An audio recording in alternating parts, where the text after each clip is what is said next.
name is Rachel. Welcome or welcome back to my channel.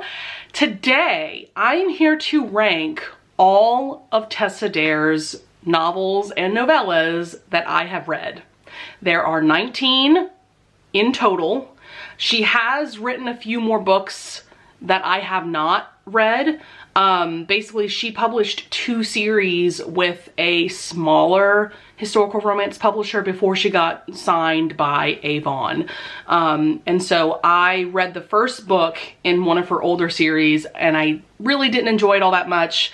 And I've heard very mixed and very bad reviews about those older books. So I personally don't plan on ever reading them because it truly pains me to read a book by Tessa Dare that is not great. You know, I don't want to read a mediocre book by her, you know? So I decided that I wanted to rank all of Tessa Dare's books that I've read because we very recently finished up the Summer of Tessa Dare read-along, which is a read-along that I put together and I co-hosted with B, Samantha, Tiffany, and Ava. And so because I was rereading all of these books for this read-along, I thought it would just be really fun to rank these books from my least favorite to my favorite and to discuss my reasons for why, which I'm sure most of you can guess at least what my number 1 is because I literally never shut up about that book.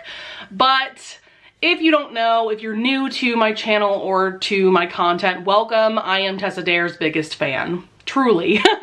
I absolutely adore her writing. I love that her books, even though they are historical, they're extremely accessible and easy to read. Her romances are just beautiful and swoony, yet hilarious and sexy at the same time. I don't know how she balances everything, but she truly does. And when I tell you that I really did agonize over this ranking, I really did. And I know it's really not that serious, but I just love her books so much that I take this very seriously. So let's go ahead and get into it and start with number 19.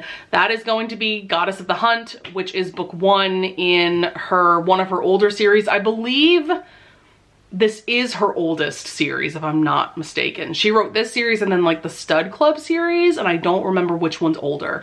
But this is book 1 in that series. I gave this book 3 stars. It was very mediocre for me. What I will say is that I could see inklings of her genius within this story. There were some funny situations and funny side characters, things like that. I can't tell you what this book is about. I don't remember. I remember there being a marriage of convenience, but other than that, I just remember this book feeling very long-winded. There were several points where I kind of wanted to DNF it, but I decided to keep reading to see if the ending would be worth it. And this was just fine, which is why it's number 19. Number 18 on this list is going to be His Bride for the Taking. This is a novella that she wrote as a part of a bind-up with a novella by a different author. I believe it was a novella by Christy Caldwell. So you would see this published either as a part of that bind-up or on its own with this cover. All I remember about this one is that the heroine is getting ready to get married when her groom stands her up at the altar. And so I believe the man who was his best man decides to step in and marry her himself. I just remember that this was just really cute, really fun, but at the same time, it wasn't anything all that special when it comes to Tessa Dare.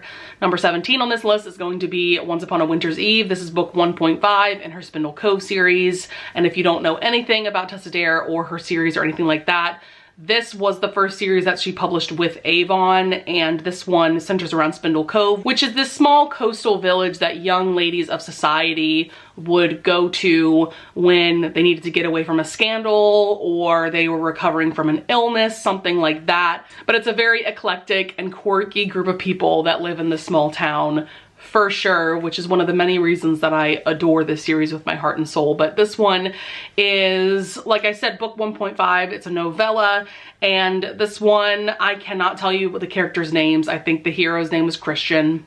Do not remember the heroine's name. Oops. But this romance was just okay. I think part of the reason why I gave this one 4 stars. I remember giving it 3 stars the first time that I had read it, and then I gave it 4 stars upon reread, and I think part of that was because I just love the audiobook so much, because Mary Jane Wells narrates it, and she's one of my favorite historical romance narrators ever. This one's a bit of a weird plot. I'm not gonna go too deeply into it, but basically our 2 main characters, they grew up together, so it's like a friends to enemies to lovers kind of situation. They get together one night and he leaves under mysterious circumstances with no communication, and so she's left heartbroken, and over the years she just finds that she gets angrier and angrier at him. But now she's living in Spindle Cove, and he washes up on shore in Spindle Cove, and he shows up to this ball that everyone is attending, and everyone's like, what the hell's going on? And so they end up getting back together and reconciling. But yeah, this was just okay, but it did have a good bit of the Tessa Dare charm that we all know and love. Next on this list, that is number 16, I am going with Lord Dashwood Missed Out. This is the final book so far that we have of the Spindle Cove series. Tessa Dare has been developing another novella in this series for quite a few years, so who knows if we'll actually ever get that novella. So as of now, this is the final part of the Spindle Cove series. So this is both an extended epilogue of the series as a whole, because we do get to check in with all of the main couples from all the previous books of this series, but this is also a romance between Nora and George. This is also a story that involves 2 people who grew up as neighbors. They grew up together, and Nora definitely fell for George, but he ends up leaving London without telling her goodbye, and so this leads her to writing this pamphlet called Lord Dashwood Missed Out. And so it makes her very famous, but at the same time it makes him look like a shitty person. And so they end up reuniting, and there's like a snowed in forced proximity situation. Their romance is just okay. George is a bit of an ass. You know, he's not my favorite Tessa Dare hero. So I'm putting this so low on the list because their romance is so lackluster. However, the parts of this novella where we get to check in with all of the other couples from this series is perfection, and I absolutely love that. There's a storyline in particular that centers around Pauline and Griff, who are the couple from Any Duchess Will Do, that I just absolutely adored. We got to see a glimpse of their married life.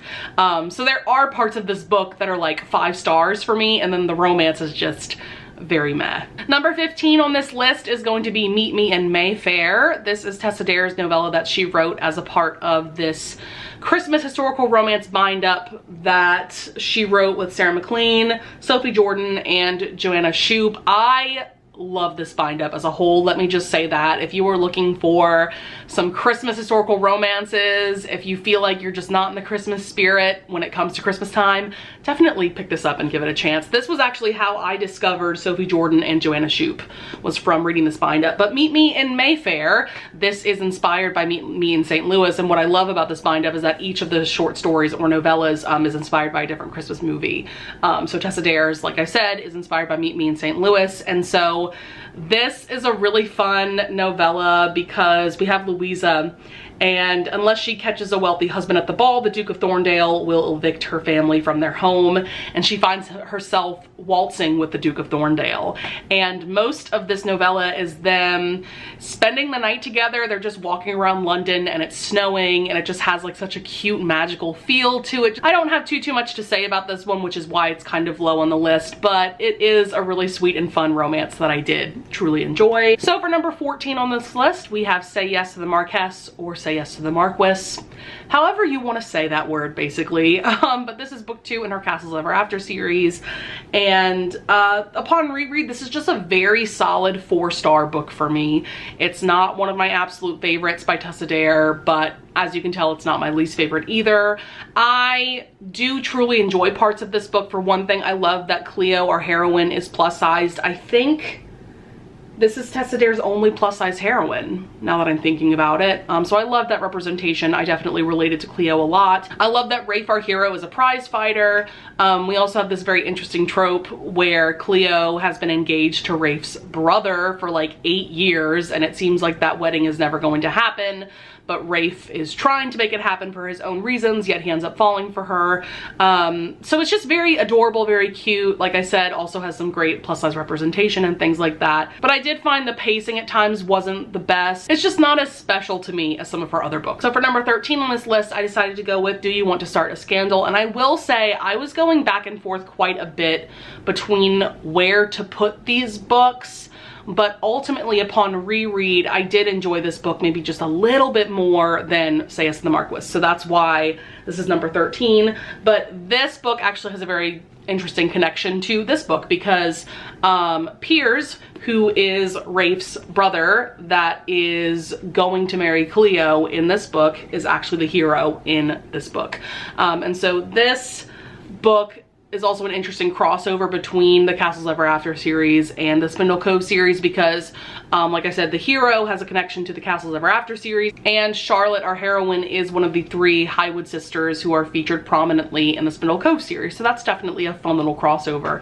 But this one I enjoy because there's a fun mystery element to it. Basically, the meet cute in this is very interesting. But Piers is a spy, and so he's going undercover at this house party. And Charlotte goes to talk to Piers while he's alone because she knows that her mother is trying her best to match the 2 of them up.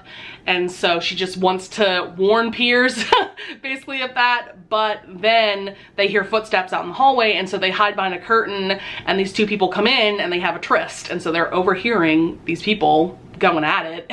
And then they leave the room, and then they are discovered alone together in a room, and Edmund, who is the owner of the house's son, he firmly believes that Piers was trying to murder Charlotte based on the noises that he heard in the room. Anyway, it's so convoluted and crazy. But basically, if they can't prove that they weren't the ones having the tryst in the office, they're gonna have to get married. I don't know, this one just isn't my favorite Tessa Dare couple. I liked Piers as the hero, especially there's some really cute things that he does towards the end for Charlotte, but he's not my favorite Tessa Dare hero. And I also found issues with the pacing of this book, just like I did with Say Yes to the Marquis. So that's why this is number 14 and this is number 13 on my list. Next up, we have another 4.5 star read. This is A Lady by Midnight, which is book 3 in her Spindle Cove series. This is Kate and Corporal Thorne's, or Samuel's, romance. This is one that I had given 4 stars the first time that I had read it, and I give it 4.5 stars upon reread. I will acknowledge that this is not Tessa Dare's strongest romance. Obviously, this is number 12 on the list, but I just have a very strong connection to Kate and Samuel's story and their romance. We have Samuel, he's the grumpiest of grumpy and broody heroes, and Kate is just this sweet music teacher. And part of this book is how she's trying to figure out where she came from, and there's this whole plot line involving like long lost family members that find her. And I remember the first time that I had read this book, I was kind of annoyed by that, but upon reread I didn't really mind it. And a lot of people say that they think this book could have been a novella. Again, I see where people are coming from, but I just have an appreciation for this couple and for like all the angst, and there's some really beautiful moments. So I truly do enjoy this romance so much. All right, number 11 on this list, we are getting into all of the books that I have read by Tessa Dare that I have given 5 stars. So this is where the ranking gets really difficult because it can be really hard to differentiate between different 5-star reads, right? But for number 11 on this list, I decided to go with The Governess Game. This is book 2 in her Girl Meets Duke series. I put this at the bottom of the 5-star reads because if it wasn't for Rosamond and Daisy, who are the 2 children that are prominently featured in this book, this would not be a 5-star read. Like, they are truly the stars of this book. They are so funny, they are so morbid, love them so much. And I really enjoyed Alexandra's character, our heroine, but Chase, our hero, I find him very frustrating. I get the motivations behind the things that he does, but at the end of the day, I felt that he pushed Alexandra away like 1 or 2 too many times. It just gets to a point, and I remember upon this reread, because I've reread this book now twice. I had gotten to a point where I kind of wasn't rooting for the two of them to be together because Chase was just being such an ass. Like, he needed to get his head out of his own ass, you know? So yeah, definitely kind of frustrated with this romance, but at the same time, like I said, Daisy and Rosamond are amazing, and there are some truly special moments in this book, but it definitely is at the bottom of my 5-star Tessa Dare reads. For number 10 on this list, we have When She Was Naughty. This is Tessa Dare's most recent release. I remember that she released this, I believe, December of 2020 to kind of make up for the fact that The Bride Bet wasn't coming out anytime soon. This is truly an amazing novella. It involves our heroine pranking our hero by making this just like atrocious looking, like ugly Christmas waistcoat, you know, a take on the ugly Christmas sweater, and having him wear it to her family's Christmas ball. So there's like pranking involved and kind of a hate to love vibe, but one-sided. Like, she's kind of hated him for years. Meanwhile, he's been in love with her for years. So there's a lot of adorable and fun elements to this, but it's also way too short. It's only like 50 pages. There's no steam because at the end of the novella is when the two of them decide to be together. And so you're just left wanting more. But I also can't deny that at this point in Tessa Dare's career, like, she's truly in her writing peak. So it's also just such a phenomenal story. I just wish that it was longer. So that's why it's number 10 on this list. Number 9 on this list, I'm going with the Scandalous Dissolute No Good Mr. Right.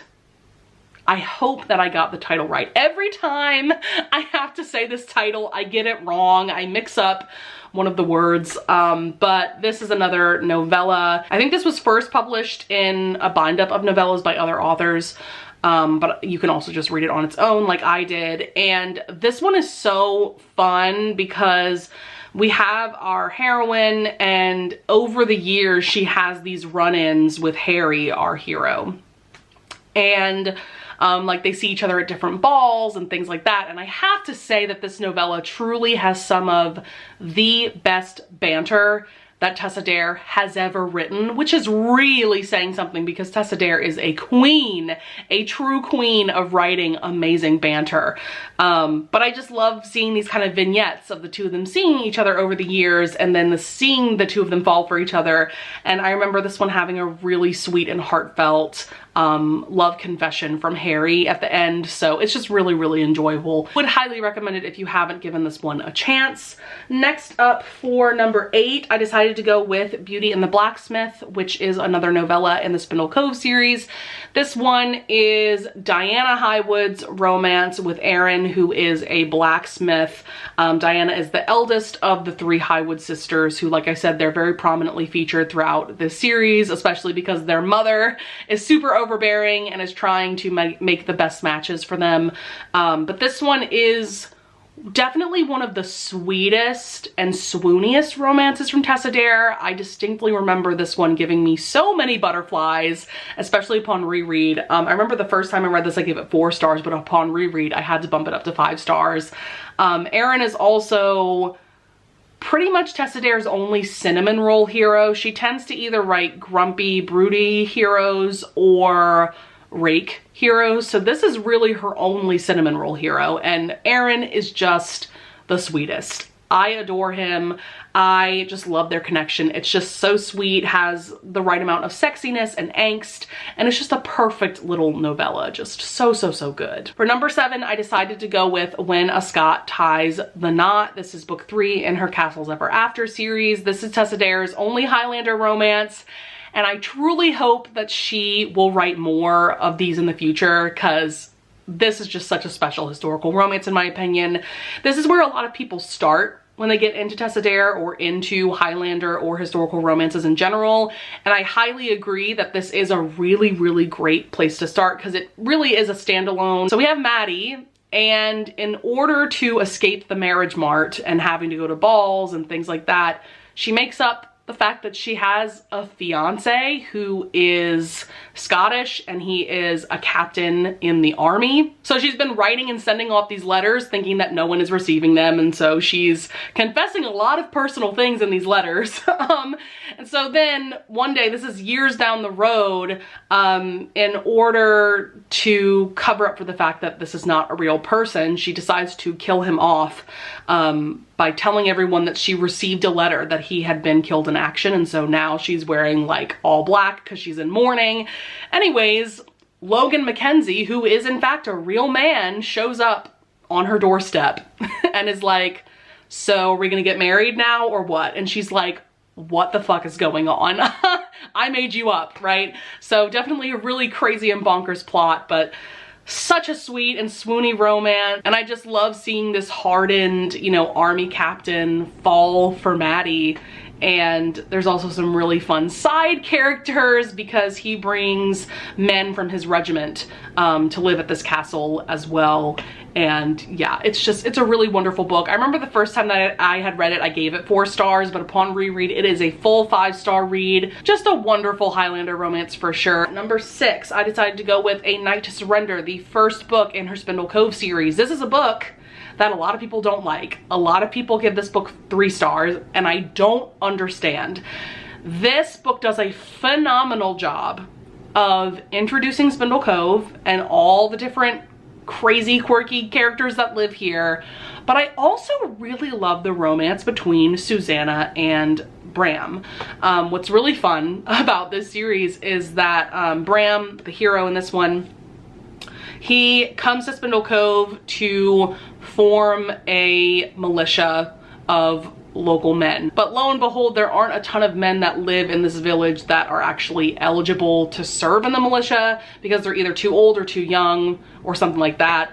And so Bram is definitely having a hard time forming this militia, and Susanna gets in the way of that because she doesn't want to ruin the sanctuary that Spindle Cove has become for young women of society. And so I love seeing the two of them go toe to toe, and there's also some great kind of disability representation because Bram's knee was severely injured when he was serving in the army. And so seeing Susanna help him with that injury is also really beautiful. There's just some truly standout scenes and moments in this that I truly will never forget. All right, guys, we have made it to my top 5 favorite Tessa Dare books. This is really where the ranking gets so difficult. But at the end of the day, I'm super happy with the books that I put in my top 5. So for number 5, I had to go with Romancing the Duke. This is book 1 in her Castles Ever After series. This is another book that you could read as a standalone, by the way. This is a stunning Beauty and the Beast retelling. We have Isolde, or Izzy, she inherits this castle. She shows up, and there's this big scary looking man already living there who is Ransom. He is a duke, and he has been living as a recluse because he got severely injured. So I think some of his body is scarred, and he's also blind from that injury. One of the special things about this book is the disability representation. Ransom is blind, like I said, and I just feel like Tessa Dare wrote his character with so much compassion and so much sensitivity. I feel like she must have done a lot of research when writing this book. And there were just so many stunning scenes in this that I think I cried, especially while rereading this. Like, this is truly a really special historical romance. But this also has Tessa's wit and charm and banter and hilarious laugh out loud moments for sure. So yes, just a truly special romance from Tessa Dare, which of course is why it's number 5 on the list. All right, for number 4 on this list, we have one of Tessa's most unique books for sure. This is A Week to Be Wicked, which is book 2 in her Spindle Cove series. Oh man, this is such a special book. First of all, Minerva and Colin are 2 completely different people. Minerva is an archaeologist, and she's bookish, she's a scientist. And then we have Colin, who is like the most rake hero that ever was. And they end up taking this crazy road trip together, and agreeing to be fake engaged to each other. And so all the hijinks ensue. My God, this is definitely an adventure of a story. And along the way, we see the two of them fall for each other. I love that we get like some kissing and sex lessons between the two of them, because Minerva has no experience at all when it comes to romance, and of course Colin is a rake, and he has a tragic backstory, and oh man, there's just so many beautiful moments, yet hilarious things happening as well.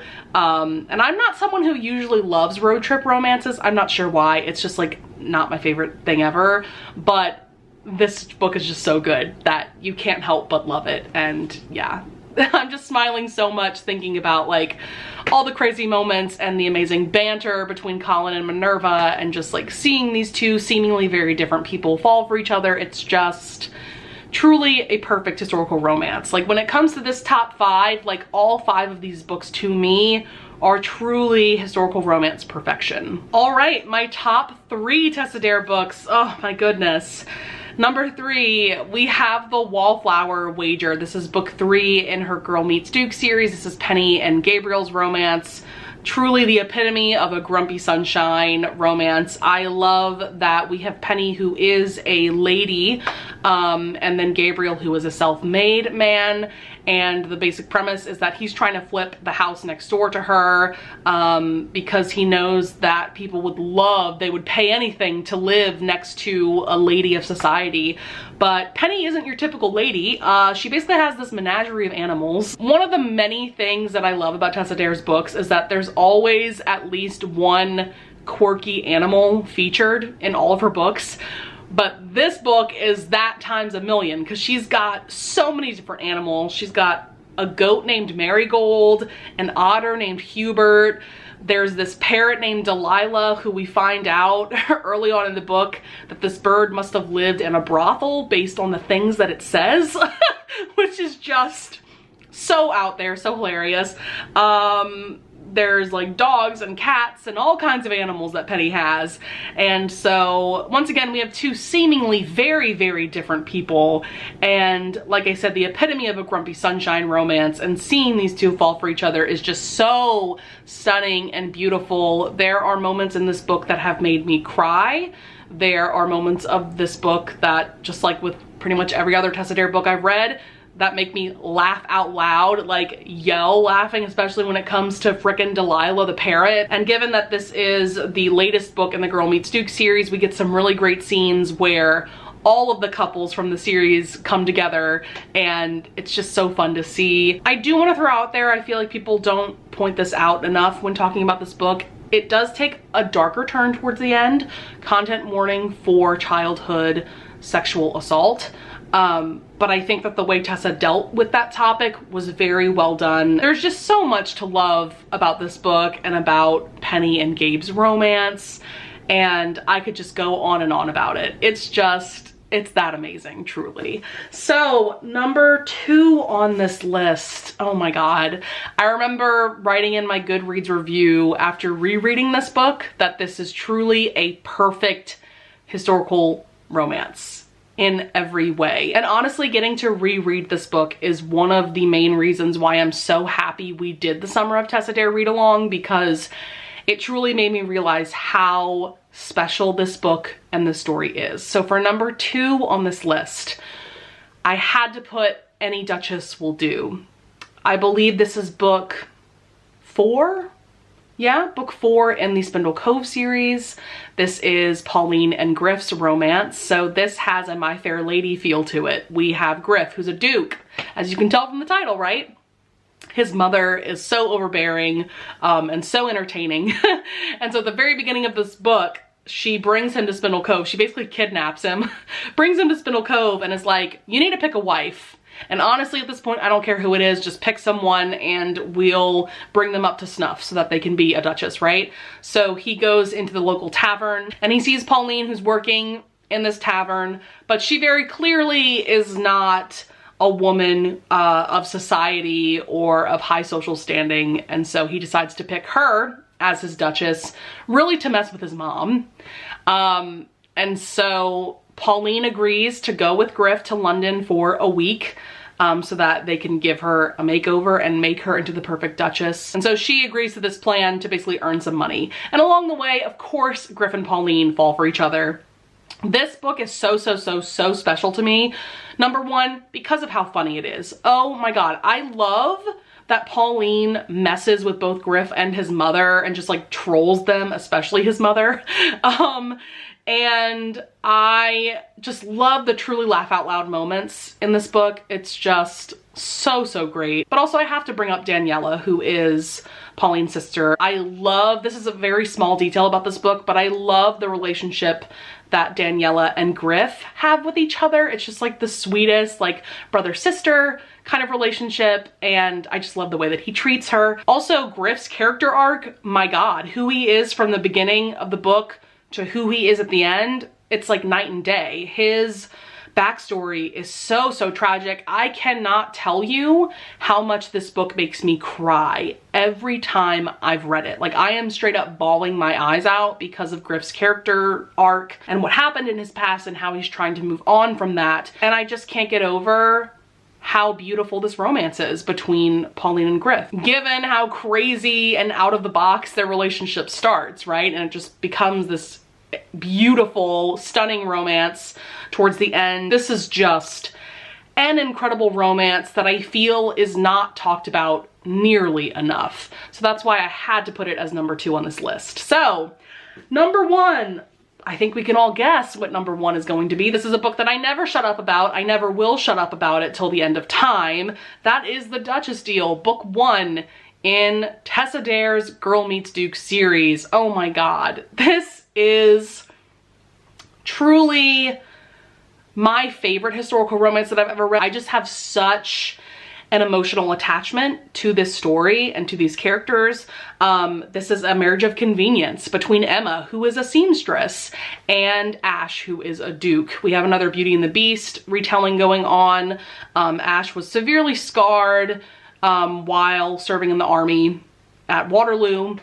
And so now he lives as a recluse, and this meet cute is something else. Emma just shows up to his house in this crazy wedding gown, as you can kind of see on the cover, because this is a gown that she had made for Ash's fiance, who ended up leaving him because of his scars. And so Ash is just very intrigued by Emma, and he desperately needs to get married as soon as possible so that he can have an heir for the dukedom. Ash is also the funniest grumpy hero that you will ever read about. Like, there's this one quote where he tells Emma that he loves to sit in a room by himself and look at this list of people that he hates and just laugh ominously.